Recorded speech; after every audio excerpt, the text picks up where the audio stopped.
MLK Day. Happy Martin Luther King Day.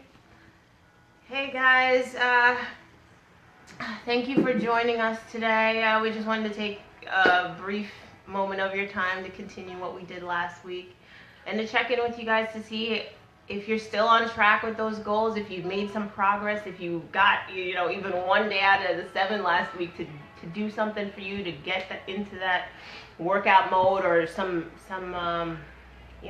me time, some quiet time. We're striving to continue day by day to live a healthier lifestyle, not just for this year, but ongoing. We didn't even give you no time to get in here. I know. Come on in. Exactly. Y'all sleeping late. It's Martin Luther King Day. Drink coffee. Get it together. I already had my green smoothie this morning. Stacey already did her meditation. I'm just having coffee. I did some stretching. I did good. My back was killing me. How's your back? Your back has been killing you? Yeah, I need a new back though. Me too. Me too. That's the whole problem. Oh man. But So, all right, I'm gonna start about our dreams, because it is okay. You guys are coming in good. Let's start talking about some dreams, because it is Martin Luther King Day, and we want to thank him for all that he's done. Yes. And he was just pretty amazing. And thank you, Coretta, because she was in the back keeping lots of it together. All of kids and just keeping his schedule and all of that. Keep making sure he was eating right. Thank you, Coretta. The machine behind the machine. So true. Let's not forget. And so we thank both of them for sacrificing. They had to sacrifice so much for us. They were honestly ongoing examples of living a lifestyle of faith. Like facing adversity and still pushing, yes, knowing that there's better sometime, even if it's not for them, it's for their kids. Yes. There's gonna be better. I'm making those strides to make life a little bit better. Which is amazing. And it's still ringing bells this day. How many years later? Exactly. So, thank you, Martin Luther King. Thank you. So I wanted to talk about our dreams. And we do have dreams. And sometimes we get caught up with, well, I got my kids and I'm working so hard and I can't. No. We have to make time for our dreams, to nurture our dreams. And everything's not going to happen overnight.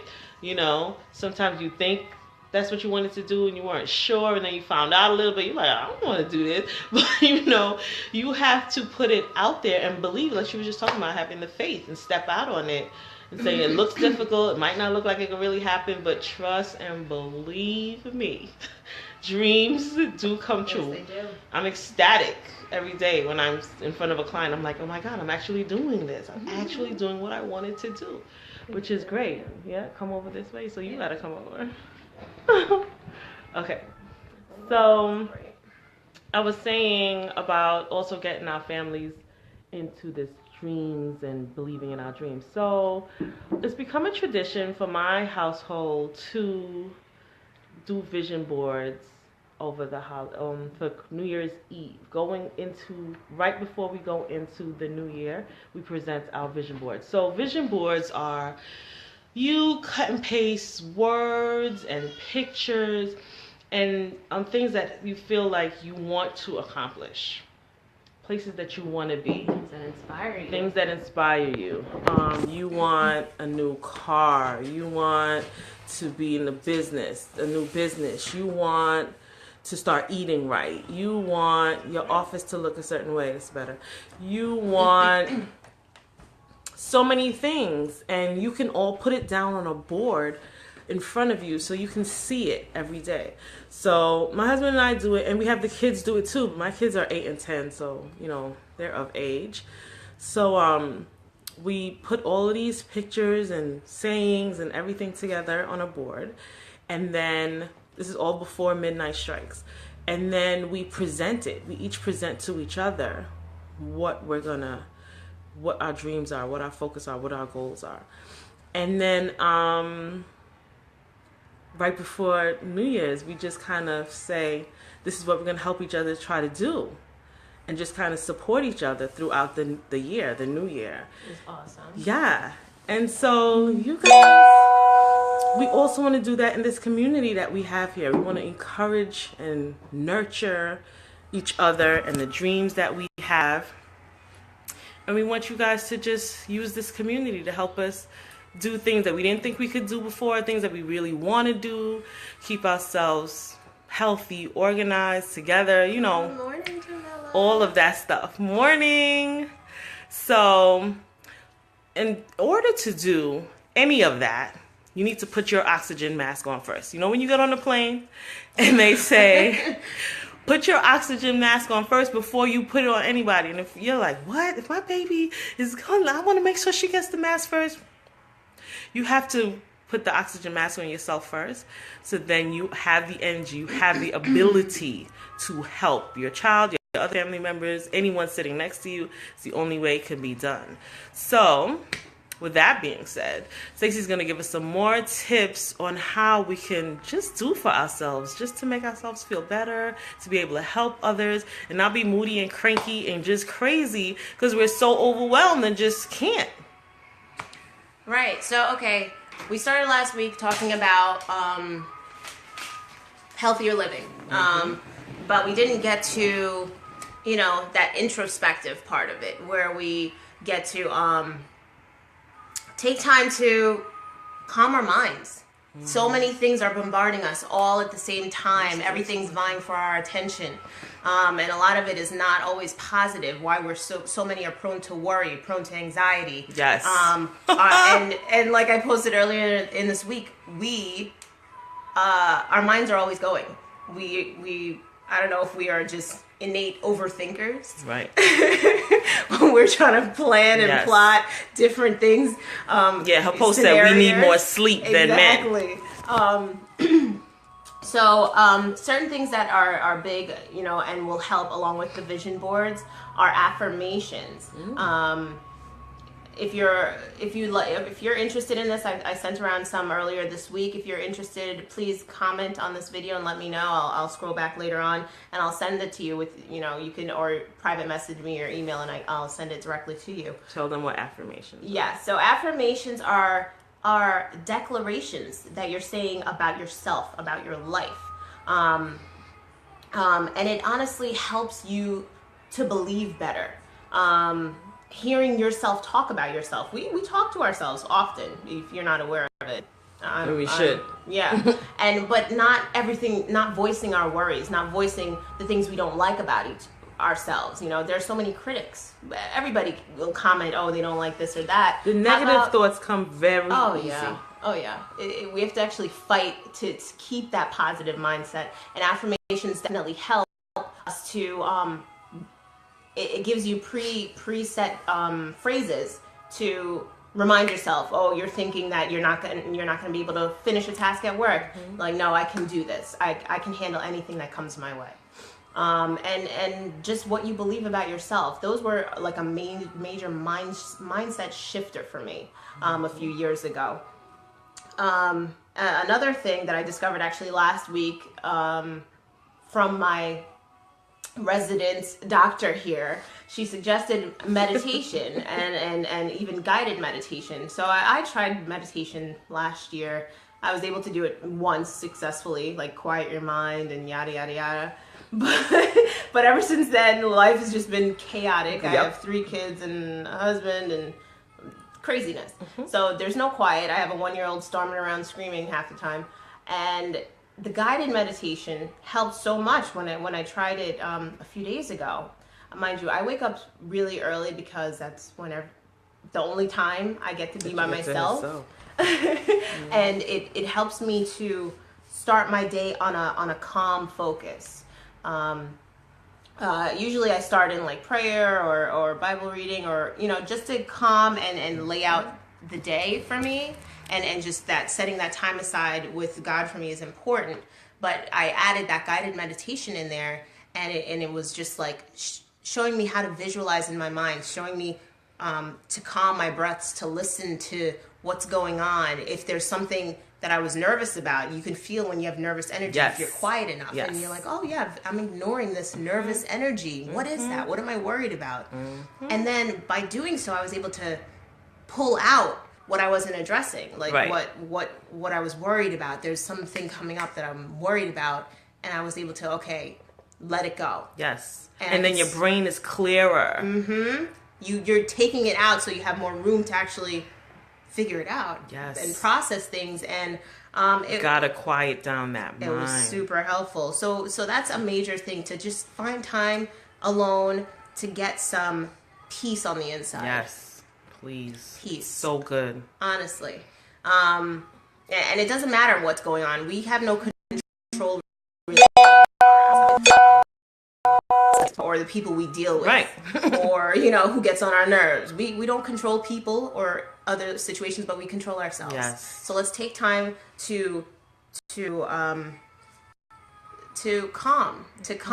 and start from that grounded foundation of peace, and we can make more solid and just clear thoughts and be more, intentional about our lives. Yes.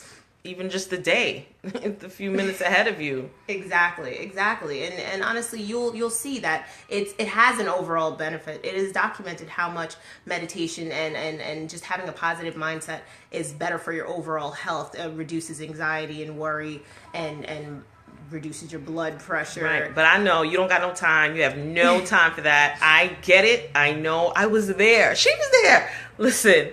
But it took getting there to be like, all right, go on YouTube. There's so many. There's half an hour there's an hour. There's 10 minutes. There's 5 minutes. You deserve 10 minutes of meditation.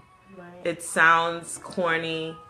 Even like Jamila says here that the affirmations seem cheesy, but they're great. It really, it sounds dumb. Like, oh yeah, I'm great. I can do it. Yeah, everything. But I don't feel like I'm everything. I feel like I'm a loser. But because those negatives come so easily, we have to combat them with positives about ourselves. And it feels stupid because we have to work harder at it. So let's do that kind of work.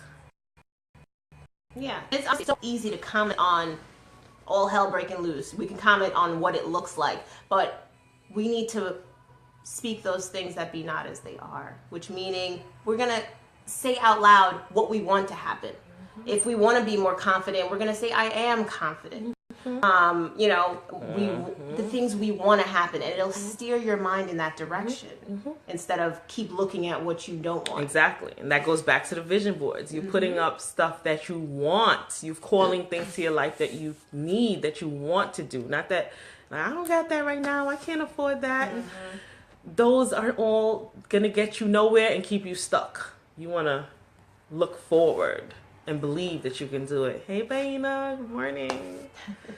And so yeah, that goes into that, that spirituality aspect that, a lot of people are just very visceral, or, we are mind, body, and spirit beings. So if you ignore any part of that equation, you'll start feeling depleted or off balance. And do whatever it's not saying you have to be in church and every single Sunday. It's saying making time to connect with things beyond you and faith and finding out your belief system, things like that. The last thing I want to address is what I noted down here as pretty time. We're girls. Yeah. You know what I mean? Like this weekend, I had so much to do last week, but I was like, I am not going into this weekend without getting my hair done. Yes. Yes. It needs to get, we feel, it boosts our self-esteem so much when we know that we've taken care of this outward thing to look our best. Yep. Whether it's your hair, your nails. Getting your nails done finally. Oh, and it feels so good. I mean, for me, I was telling her, getting my nails done makes me feel so good. Just sitting there and getting it done, and then looking at your hand and it's looking all pretty. Who don't want that? Instead of looking all chipped up and like life is rough. Yes. No, I don't like it. But it's like you don't have time. I don't have time. I don't have time. I don't have time. I don't have time. Thank you. See what I'm talking about? See, we got to support ourselves. Exactly. And we can't Support wait. each other. And don't wait for nobody to give you permission. Like, no, you're representing yourself every time you walk out of your house. So you want to be able to put your best face forward. You want to, know that you're put together. If you need to go shopping, not to excess, right? Get some new clothes. It helps you to feel better about yourself. Yep. What else is? And it's little things. You don't have to wait to do the big thing. Yeah. My big thing for this year is I want to try a facial.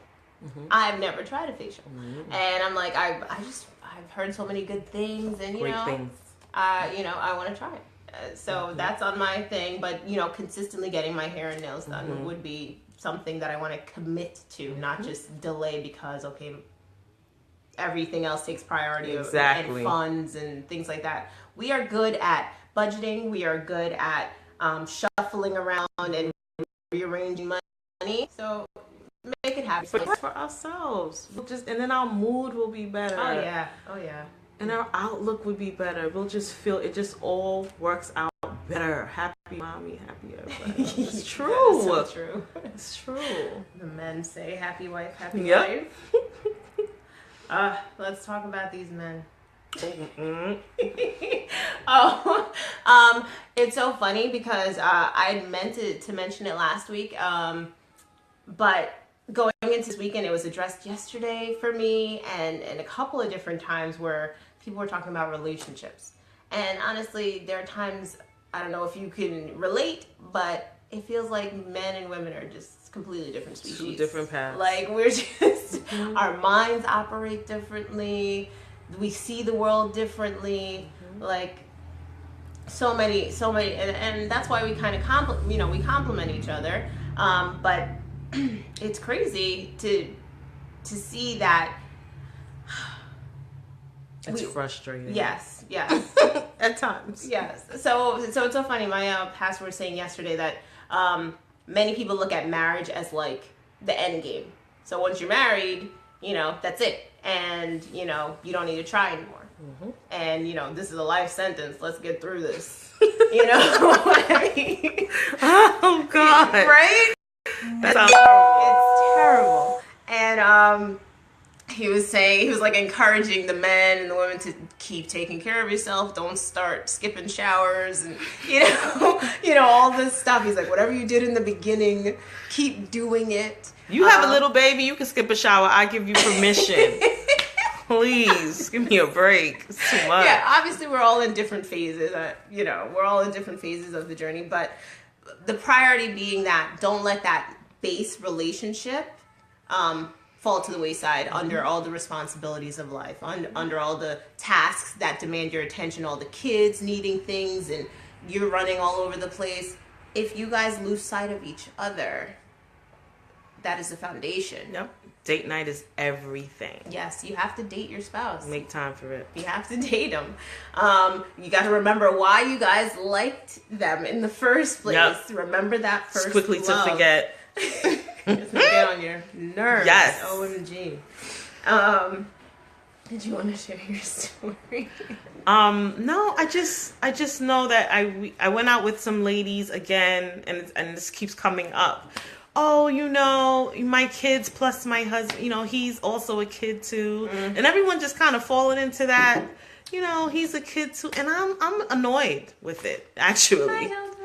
Why do we have to accept that, well, he can't and he won't, and I don't have all the answers. No. I don't. But I do know that date night is a great time to bring up some of these things in a calmer manner. Yes. And not stress, yell, screaming at each other. But you just kind of be like, well, I was hoping that you would do this. Mm-hmm. I didn't do that. Maybe a plan for something. And I think those times are really good for strategizing and talking in a better way. Nobody wants to be yelled at and talked down to. So we have to remember that too, ladies. So yeah. I just think date night is a good time to address things and stop letting them fester and go on and on and on in a negative route. So spend time with each other. You spend time with yourself, and things should be a little bit better. No, one thing I'm actively doing this year, because if you've been married a while, there's this level of just, all right, I know how much I'm going to get out of him, you know, or he'll get around to some of these things. And my big thing is, you know, make my load a little bit easier. If you say you're going to do something, do it. And, you know, things like that. So when they don't, it's like, really? And so these conflicts are bound to happen. And there's two ends of the spectrum. Either you meet women who are just like, no, I do everything. And, you know, because I do it right, and that's it. And I'm not. No, I'm like, you're gonna help. However you're gonna do it, you're gonna help. That's called mommy burnout. Exactly. Nope. You're not Superwoman. We're not meant to be and take over everything. We're not. But what I found that the yelling and the nagging just promotes this atmosphere of hostility, and that's not what I want in my home. That's not what I want in my relationships. So it's like we're in any relationship, you're bound to have conflicts, and men and women, we tend to have these conflicts because we don't see from the same perspective. So it's like, I'm reading this book now called The Power of a Praying Wife. Yeah. It's mind-blowing to me in the sense that it's like requiring us to humble so much, but humble in the sense not to them, but to God. It's you're yelling, you're nagging, you're this and that. They're not hearing you. Once you get to a certain level, they're not going to hear you. And so you're wasting your breath. And it's like, stop that and just start praying. Oh, you read that book, Lois? Hey. Oh, she did? She said it was a very good book. Oh, okay. I just started, so I'm looking forward to it. And so we just pray in the direction, you know, not praying change him, but God will start showing you things, and it's kind of like he leads us by example. Like he leads us to be the example for the fellow. So, you know, so it's not submitting to that. We do submit to them, but it's not, you know, accepting their bad behavior. Basically, it's saying, you know, I'm not going to take it, but I'm not going to take it up with you. I'm going to pray and watch God change you. Which takes us off the hook a bit. Yeah. It's annoying and frustrating that we again have to do something. We have to. But it's so much better. It is. It's just better. It is. And I'm just than frustrating and yelling and fighting and going up against this wall. It's just, I mean, if God wants to give us some rest, ladies, we need to take it. Yes. And receive some of this extra patience that we need for this journey with these kids and our husbands. But, you know, definitely just want to keep you guys, you're not in this alone. No. And if you want to voice and just go off, not saying, you know, man bash all day. Right. But we've been there. We can relate. And we're here to help each other. Hey, Judith. Exactly. But yeah, so I mean, those are the primary things. Definitely find time alone, away from kids, away from everybody else. It's everything. You guys are the foundation for your families. You and your spouse are the foundation. So definitely make priority time for date nights. Right. So you're Even taking time for yourself. Yep. You're taking time with your husband. You're definitely taking time with the kids. Let's not. Yeah. You're definitely taking time for the kids. Because the other thing about that kids thing, I mean, we're not going to go on forever, but I remember at one point it just seemed like you're just putting them to bed and you're getting them together. You get the routine. And you just... And that becomes life. There's no fun. Go to work, go to school. And it's like, get up, go to sleep, clean up. It's like... Is this life? Game night is everything, too. Oh, yeah. That's part of... Game night. My son is always promoting game night. My youngest son, Luke, is like, when are we playing a game? When are we playing a game? So it's good to just relax. I mean, there's so much things that come out of game night. So much educational things, so much communication things, so much everything. But, oh yeah, that's better. Game night for the whole family. Yeah. Time for you. Have fun together. And time with your spouse. Right. So that was our focus this week. I hope you guys enjoy this Martin Luther King Day. If you're off, if you're at work, you know, it's all right. Yep. Thank you for joining us, and have a blessed week, everybody. We will see you all next week. We're doing this series for the month of January every Monday just to get you guys motivated and started off right, sharing our tips. We're going to share some links in the group afterwards of the guided meditation and anything else we may have mentioned. And feel free to reach out to us with any questions. And our separate websites. Yes. And also, thank you. Last week I mentioned adding to the group. You guys added about 40 new people. Keep it going. Keep adding. Let's grow our community, guys. Have a great day. We love you. Talk to you soon. Bye. Stay healthy. Bye.